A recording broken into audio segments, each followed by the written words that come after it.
What is this stream about? I will try to go with like kind of Minesweeper or something. There is this grid numbers here. They show how many mines are in the 8 tiles next to them, and I will just have to uncover all tiles that are not mines. KD Plasma desktop has this feature already. You can like wiggle your mouse around and it grows. I will be using Tkinter graphical interface on Linux. It is not included by default. Install it separately. And the way to do this is sudo rm/rf. No, don't do that. On like Debian, Ubuntu, it's sudo apt install python 3 tk. Is it even visible on the stream? Happy Valentine's Day, I guess. The new wallpaper, it is like kind of like red and purple, kind of fitting with Valentine's Day. Just for this day, I like put on this purple accent color, creating Minefield or sorry, Minesweeper. So import Tkinter first thing. So my thought is like an array, or wait, how would it work? The first index would reference the x position, and the second the y position on the height of it. I think that would be the way to do it. Or wait, that doesn't make sense. It would. The zeros have to be on a array inside of the array, and then I will add like this sub-array to the grid array. A virtual environment is not currently selected. No thanks. So I guess it makes sense what I have here. Then I have to initialize the window. So that was tk.tk. I would have to add main loop for the window, otherwise it would not work. And TK of course stands for Tallinna Tehnika Kõrgkool. That is a basic window right there. I've been rather by myself today. No, not much special. Introverts unite tomorrow. Maybe, I don't know. What was the word? Let's create a class for the cell.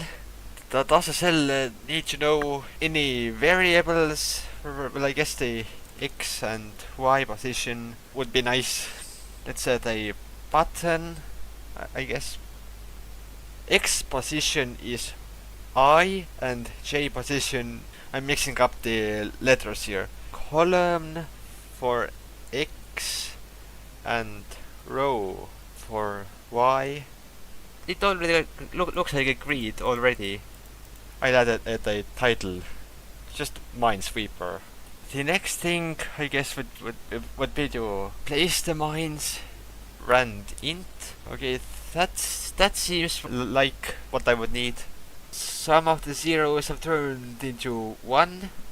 I will have to make sure that all necessary mines will get actually placed on the grid. I mixed up the keywords again. I was like trying to do function and then the function name, but you don't create functions with function, you create it with def. Okay, so if grid x position y position is already 1, it will just call itself again. That seems like 10 ones down there. I'll try to do like there are 100 mines, everything is filled. Yeah, it seems to work. So now for the cell class, I want to check how many mines are around it. Is mine, is the cell mine? It better be. I better own these cells. Then return false. Otherwise, return the number that is in the cell. Like if the cell is either a 0, it does not have a mine, or it is out of bounds, then the danger value will not change. And otherwise, if it is 1, it will also be increased by 1, and then I will just do it for all spots next to it, I guess. And then I will set the text of the button to the number converted to a string, and I run into the first error. It happens. So let's do like self.x equals x and self.y equals y. I put the x and y coordinates under one bracket, but they're like supposed to be separately. At least it is displaying the number, but they're all zeros. Oh, okay, I created these cells, and the cells checked for mines before I actually placed the mines. Okay, so now I at least can see some numbers.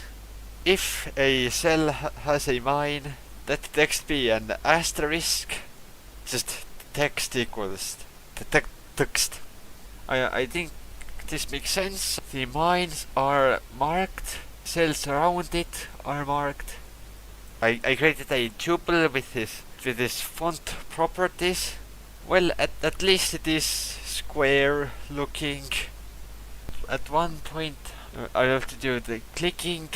This part here just means that if the button is pressed, then execute that command. Let's like change the button to white. The buttons do turn white and they show the text, but when I hover over them, they still turn this kind of gray, or the hover highlight color, I mean active background. I just want to check what colors Tkinter supports with like just the words, but where it is just blue, just a simple blue. Blue and brown, are they valid colors? This is a whole lot of more colors. And let's select all of them. Let's see what happens. What was that? See how they like kind of scroll onto the view. Why is this happening? Oop. Got some 7s here. The number 6 is something I could probably find a better color for. There are how many grays? There's like 100 shades of grey. Are there actually? Is this real? I'm probably wasting too much time just trying to get the colors right. Why is it so slow? What if inside the grid, instead of just putting zeros and ones, I add the cell classes themselves? It would maybe make it easier to reference other cells. I do this instead, so append a new instance of the cell class. Instead of just checking for the x and y position, I will have to reference the .isMine variable. Slef. It's not slef. So now I will deal with flagging the cells. So here I could probably do like self.flagged equals not self.flagged, right? What I have done previously for this type of things is, I think it was like 1 minus self-flagged. I could probably do a more elegant way to show that the cell has been flagged. But what I will do is set the text to a capital F and a red one. I will have to bind this flag function to the button right click. It was bind button to or something. Maybe it was in this triangular brackets or something. I equals 0. I am not going to use the I here. It has to take in 2 arguments here because of how bind works. Button 2 is apparently middle click. So instead it has to be button 3, maybe. Yeah, yes, that is something I would probably have to account for. First thing I clicked on a mine with absolutely no indication where any mines could be. Okay, can I do it like it? It will create a copy of the adjacent cells list, and with that it can check all occurrences and then remove items from the original list. Does this work? Lot of copy paste here. Now can I do it like for I in self adjacent cells? Self dot num plus equals I dot. Can I just do it I dot is mine? I am checking the list here when the list is not ready yet. I cannot do that in the init function. Now I can move all this stuff here, and it should be a part of self. Here from get adjacent I can probably just move on to get mines. Was I just about to accidentally write get moves? He's got the moves. Oh, I was worried it was going to be all ones. It is? What? It is all ones. Was it trying to use some global x and y variables? It's supposed to be the local ones, like the ones that the cell itself has. Okay, I think I got it to make sense again. So you can see I clicked on a free spot, and all the free spots around it were uncovered. So I will do that next. For I in self dot adjacent cells, I dot click. Okay, let's try to find a free spot. But it also called this cell again, which then called this cell again, and so back and forth. Let's create an uncover function. Move this there. Okay, see that? It works. It's supposed to have 3 mines around it. It does not have. Okay, this doesn't make sense. I have here x plus 1, y plus 1 twice, and there is no x minus 1, y plus 1. I just completed a game of Minesweeper. Nice. So that was Minesweeper. We're done here. I'm joking, there are things to do. Oh, okay, that was weird.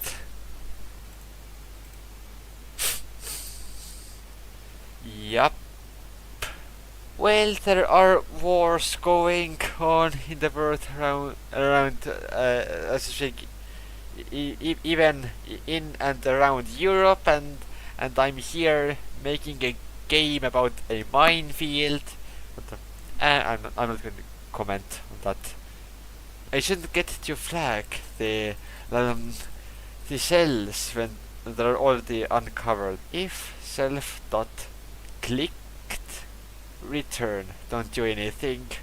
Okay, so now let's deal with the win condition, or rather the lose condition, and like dropping on a mine or something. Let's turn the cell background red. I want to reference game as the global variable. Check all these cell buttons, and if they have a mine, then show it. And again, I have to change the colors. Set this to black as well. So here should be a mine. Bam. Yes, this is what I'm talking about. Is something I really should do is have the starting place free. I don't just stumble on a mine the first chance I get.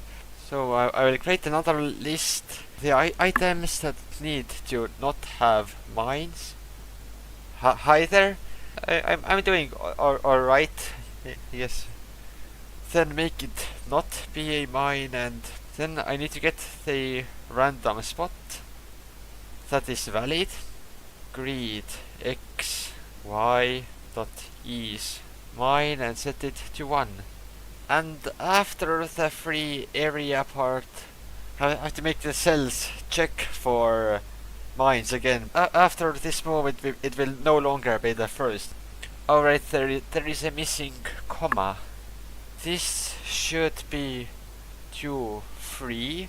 I'd like to make sure that the correct number of flags are placed, that the cells around it can be uncovered with uncover them. Here I went to the effort of creating another list that keeps track of all the cells that have been already checked. So can I just check if not I dot clicked add this click function to the middle click, which I believe was button 2, right? I'm gonna click it and it should uncover everything around it. Okay, now we're looking pretty solid. That is a gameplay with Minesweeper, and it is now 1 AM past midnight. How about I add the difficulty buttons?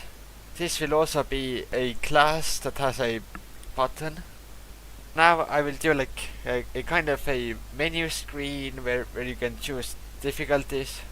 So it is at a menu frame. When this is clicked, it will have to change these 3. I am putting these values into a list so it would be easier to change. And grid size index 2 is for the not minus, mines. It will be a formatted string. What did I do? What key I just pressed to do that? So this is basically a formatted string, so-called, and whatever the value of width is here, this will get inserted into this string right here, \n, which means a new line. Okay, so maybe also add a difficulty name. Starter, advanced, and expert. How about that? Not easy, medium, and hard. I said I will not set them to easy, medium, and hard, but I kinda did. And this is then 32 by 16. See, it just takes some time to load. And now a function for starting the game. This is how it's looking right now. The window controls don't even fit in here. When I start, I will need to initialize game variables. List index out of. Whoa, what was that? I want to clear all the buttons. Empty the greet list. Read.clear. This should now be the expert, right? I can do the adjacent check on cells that haven't been uncovered yet. This is probably not supposed to work. So here, menu.pack forget hides the menu. Oh my, look at here. There are cells completely surrounded by mines. How was I going to figure that one out? Now, my plan is kind of a top bar that will show the mines, the time, and a button to return to the menu. Fill equals X. The frame will horizontally take up as much space as it can. Pack the menu and hide greet frame. So I will pack this on the top bar, but this time to the left of it. This will be a label that is just a piece of text, and pack those to the right. Here's the top bar, button on the left, the stats on the right. Maybe also something to like show that the game is over. If the game ends, just pack the game ended message, make it visible. And game ended. This keeps track of how many 3 cells are left to uncover, and if all are uncovered, then the game is won. The width multiplied by the height, subtract the amount of mines. Game ended. What game ended? What I am doing here? But basically, if the game is completed, everything is uncovered. Those that haven't been flagged, flag those as well. These 3 should then also be get flagged. Yeah, game ended. Mines left 0 or flagged. Nicely. Tkinter has this after function. Do something after this time period. I believe it's milliseconds. Every 1000 milliseconds or 1 second, count the timer. This is maybe how this impression is supposed to be. And I finished the game. Now the clock stopped ticking. I should really go to sleep soon. So here at the start, did I not set the timer to 0? When I start the game, it takes a strangely long amount of time to start. But otherwise, this seems to be working. Minesweeper made in Python with the Tkinter graphical interface. So now to end this off, I will attempt the expert difficulty myself. So now I'll just wait for this to finish loading whatever in the world it could possibly be loading for so long, and go. Wow, that seems like a really good starting point. Why is there so much free space? But this was my mistake here. It should maybe mark incorrectly flagged cells with an X, because that's what happened. One last touch. So basically the reverse of what is here above. Text is a capital X. About 270 lines of code. One of these patterns, if there's a 3 next to this like a straight line, then all of those 3 are mines. And if there's like 1, 2, 1, the one next to the 2 is free, and the 2 mines are like this. Imagine if I actually complete it. This corner here, what am I supposed to do with that? I'm going for it. Up! I was so close! 8 mines out of 100. Just this corner. I was so close. I count 7 mines left. It was a bit of a fun coding challenge. It took quite a bit of time though. I am going to end the stream now. Alright, so this is me now, way after the stream. Since then I've done a few improvements and I will comment about them here. So there were some bugs left in the code. For example, the cell buttons aren't really removed when returning to the menu, which is noticeable when going from a larger board to a smaller one. Here is the removal code. The issue was that I forgot the parentheses for the destroy function. Something that plagued the stream was that the window took an oddly long time to create the buttons and widgets like that. I don't know what happened there. It has worked just fine since, depending on the difficulty, it had to create between 100 and 500 button objects at once each playthrough, so perhaps it was a strain on the graphical interface, maybe it bugged out and got fixed, maybe some memory leak. I did try to slightly optimize it by removing the old buttons when returning to the menu, instead of at level start when new buttons are already expected. Next, in the stream I had some problems with the code that's supposed to free the starting point of any mines. At one point it did not work at all, then it ended the game early, as in the mines disappeared. Here is the function. I made a mistake in the syntax, can you see it? That's right, it's a double equal sign here. One equal sign sets the value, two of them check the value. So instead of setting the mine value to 1, it just checks if it is 1 and does nothing with that info. With these fixes out of the way, here are some stuff I added.